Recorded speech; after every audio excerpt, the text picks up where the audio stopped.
الحمد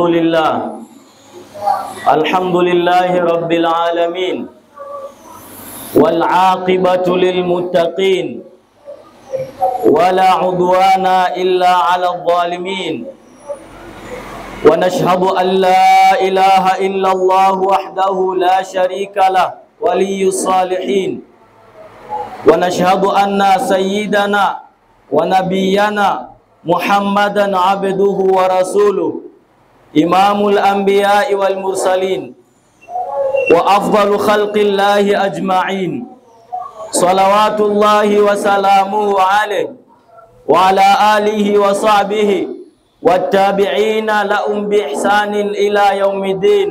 أما بعد، فيا عباد الله، أوصيكم ونفسي بتقوى الله تعالى عز وجل وطاعته فقد فاز المتقون. قال الله تعالى إن للمتقين مفازا.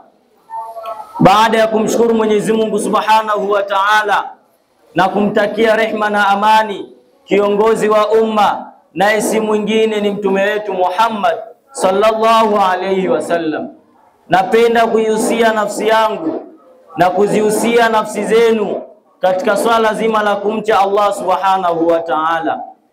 Ndugu zanguni katika imani, hutuba yetu ya leo itazungumzia alwaqtu, muda ama wakati. Alwaqtu huwa alhayat, wakati ama muda ndio maisha ya mwanadamu.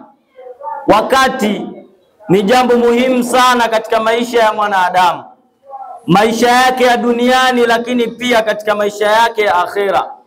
Wakati ndio umebeba maisha ya mwanadamu ya duniani, lakini pia wakati huo huo ndio umebeba maisha ya mwanadamu ya akhera. Hivyo hususan Muislamu asipoutumia wakati wake vizuri, basi ajue mwisho wa siku atajuta hapa duniani, lakini pia na akhera. Lakini pia muda umegawanyika katika sehemu kuu mbili. Kuna wakati bora ama wakati wenye faida, na kuna wakati wenye hasara. Wakati wenye faida ni ule ambao akili ya mwanadamu inaweza kupokea, lakini pia inaweza kutoa. Hali kadhalika mwili wake unaweza kutenda. Lakini wakati wenye hasara ni ule wakati ambao akili ya mwanadamu haiwezi tena kupokea wala haiwezi tena kutoa, lakini pia mwili wake hauwezi kutenda. Huu ni wakati mbaya sana, wakati wenye hasara kubwa kwa mwanadamu. Hivyo wakati Mwenyezi Mungu Subhanahu wa Ta'ala anakujalia kukupa siha njema, umri mrefu, basi ni vyema ukautumia vizuri wakati wako. Leo kuna watu wanachezea wakati, hawaelewi kwamba wakati ni kitu muhimu. Ili mwanadamu apate mafanikio ya hapa duniani na akhera, lazima autumie wakati wake vizuri. Lakini pia mwanadamu apate manufaa ya akhera, ni vyema mwanadamu autumie wakati vizuri. Na ndio maana bwana Mtume Muhammad sallallahu alayhi wasallama katika hadithi iliyopokelewa na Ibn Abbas radhiyallahu anhu, anasema Ibn Abbas kwamba amesema Mtume sallallahu alayhi wasallama, ikhtanim khamsan qabla khamsin.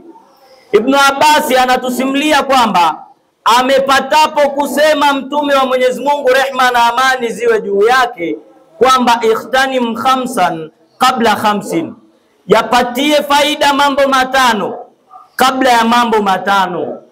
Hii ni kauli ya Mtume sallallahu alaihi wasallam. Mtume anatuonesha umuhimu wa kutumia wakati vizuri. Ndio maana Mtume sallallahu alaihi wasallam anasema ikhtanim khamsan qabla khamsin, yapatie faida mambo matano kabla ya kufikwa na mambo matano. Leo kwa uwezo wa Mwenyezi Mungu Subhanahu wa Ta'ala tutazungumza mambo baadhi miongoni mwa mambo hayo matano. Mtume sallallahu alaihi wasallam anasema jambo la kwanza, shababaka kabla haramika. Utumie vizuri wakati wa ujana wako kabla hujafikwa na uzee. Mtume sallama anasema shababaka kabla haramika, utumie vizuri wakati wako wa ujana kabla Mwenyezi Mungu Subhanahu wa Ta'ala hajakuteza nguvu, ukafikia umri wa utu uzima, ukawa mzee, ukashindwa kuyafanya yale makusudio ambayo Allah Subhanahu wa Ta'ala amekutaka uyafanye. Utaona hapa namna gani Mtume sallama anaelezea umuhimu wa kutumia vizuri muda, umuhimu wa kutumia vizuri wakati. Leo wapo vijana wengi muda wa kuwa wanajua baada ya miaka kadhaa watakuwa na familia zao, lakini pia watakuwa na watoto, lakini matokeo yake wanapoteza muda wao wa ujana kwa mambo yasiyokuwa na maana, kucheza miziki, kucheza kamali na mambo ambayo hayana manufaa kwa wao. Lakini kama kijana akautumia vizuri ule wakati wake wa ujana, mwisho wa siku atakuwa na maendeleo ya kiuchumi, atakuwa na maendeleo ya ilmu, atasoma, atakuwa na manufaa makubwa. Mwisho wa siku baadaye atakapokuwa na familia yake, anaweza kuitunza familia yake na Mwenyezi Mungu Subhanahu wa Ta'ala katika hali ya kuwa ili uzee wake aumalize vizuri. Kwa hiyo Mtume sallama akasema katika hadithi, jambo la kwanza, shababaka kabla haramika, utumie sana vizuri wakati wa ujana kabla hujafikia umri wa uzee. Lakini jambo la pili Mtume sallama akasema, wasihataka kabla sukumika, utumie wakati wako vizuri wa afya kabla hujafikwa na mtihani wa maradhi. Wakati una afya, utumie wakati huu vizuri. Mche Mwenyezi Mungu Subhanahu wa Ta'ala, swali, funga, fanya kazi, soma, uwe na ilmu. Lakini wengi hatuko namna hiyo, hatufanyi hivyo. Mtu ana afya anashindwa kuutumia ule wakati wa afya, matokeo yake Mwenyezi Mungu Subhanahu wa Ta'ala akishakuja kumpa mtihani wa maradhi, anaanza kujuta, hawezi tena kufanya chochote duniani. Matokeo yake anasubiri kwenda akhera, hali ya kuwa huko anakokwenda pia hana amali yoyote nzuri itakayomsaidia mbele ya Mwenyezi Mungu Subhanahu wa Ta'ala. Ndio maana Mtume sallallahu alaihi wasallam akasema, wasihataka kabla sukmika, utumie vizuri wakati wako ukiwa na afya kabla Mwenyezi Mungu Subhanahu wa Ta'ala hajakutia mtihani wa maradhi. Leo tumeona muda mfupi hapa tumemaliza mwezi mtukufu wa Ramadhani. Kuna watu ambao hawakufunga kabisa na hawajafa, bali wapo hai hapa duniani, lakini wameshindwa kufunga kwa sababu ya mtihani wa maradhi ambao Mwenyezi Mungu Subhanahu wa Ta'ala amewapachika. Na kuna wengine maradhi hayo hayawaachii kabisa, kwamba sasa maradhi haya Mungu kawapa, maradhi hayo ndio sababu ya wao kuondoka katika dunia hii. Kwa hiyo kabla ya kufikia katika wakati huo, Mtume sallallahu alaihi wasallam anatuhimiza kwamba wakati wa afya, wakati una siha njema, basi jitahidi sana ewe mwanadamu kuutumia wakati huo kabla Mwenyezi Mungu hajakupa mtihani wa maradhi. Lakini jambo la tatu, Mtume sallallahu alaihi wasallam akasema, waghinaka kabla fakharika, waghinaka kabla fakarika. Lakini pia tumia wakati wako vizuri, wakati ambao Mwenyezi Mungu Subhanahu wa Ta'ala amekupa wasaa wa riziki.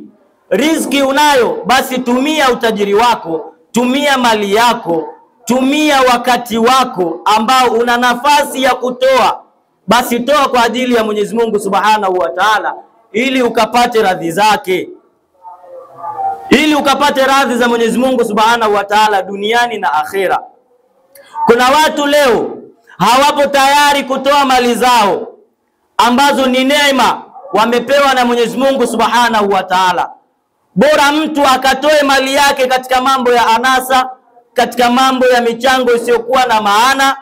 Leo mtu akialikwa kwa kadi kwamba kuna mchango wa harusi, yupo tayari kutoa 50,000 ama 100,000 anatoa katika mchango wa harusi, na pengine harusi yenyewe ndani yake kuna kumuasi Mwenyezi Mungu Subhanahu wa Ta'ala. Katika harusi hiyo miziki itapigwa, pombe zitanywewa, wanawake na wanaume watachanganyikana kwa pesa yako wewe Muislamu, ambayo Mwenyezi Mungu Subhanahu wa Ta'ala amekupa kama neema. Kuna watu ambao hata fedha ya kula hawana, hawajui leo watakula nini, na hawajui wakila leo kesho watakula nini. Wewe unachezea neema vibaya. Mwenyezi Mungu Subhanahu wa Ta'ala amekuruzuku, umeshindwa kutoa katika njia ya haki na njia ya halali. Pesa yako unaitoa katika uharibifu, wakati wako unautumia vibaya, utakwenda kujuta mbele ya Mwenyezi Mungu Subhanahu wa Ta'ala. Fa idha qara'ta al-Qur'ana fasta'idh billahi minash shaitanir rajim.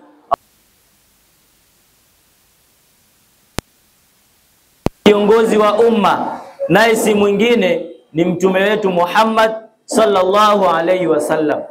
Napenda kuihusia nafsi yangu na kuzihusia nafsi zenu kwa mara ya pili katika swala zima la kumcha Mwenyezi Mungu Subhanahu wa Ta'ala. Ndugu zangu katika imani, hutuba yetu ya leo ilikuwa inazungumzia alwaqtu huwa alhayat, kwamba wakati ndio maisha, muda ndio maisha ya mwanadamu.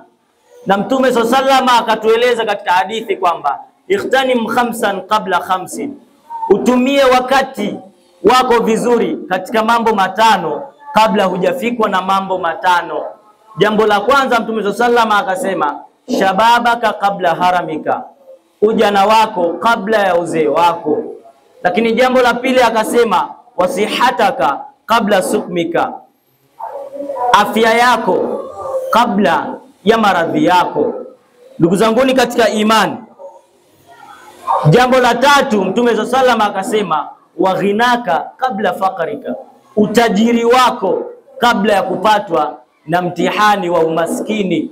Utumie wakati vizuri kabla hujawa maskini. Lakini pia tunaendelea na hadithi ya Mtume sallallahu ambayo anasema jambo la 4 wa hayataka kabla mautika. Mtume sallallahu anasema utumie vizuri uhai wako wakati ambao bado upo na uhai. Mwenyezi Mungu Subhanahu wa Ta'ala hajachukua amana yake, hajachukua roho ambayo alioiweka, akakuazima muda na pumzi utumie vizuri. Basi wakati huo tumia vizuri, ili baada ya kufa, kwanza hapa duniani utajwe kwa mema, lakini pia kwa Mwenyezi Mungu Subhanahu wa Ta'ala upokelewe kwa salama na amani. Mtume sallallahu anatufundisha namna ya kutumia wakati wetu vizuri. Anasema wa hayataka kabla mautika,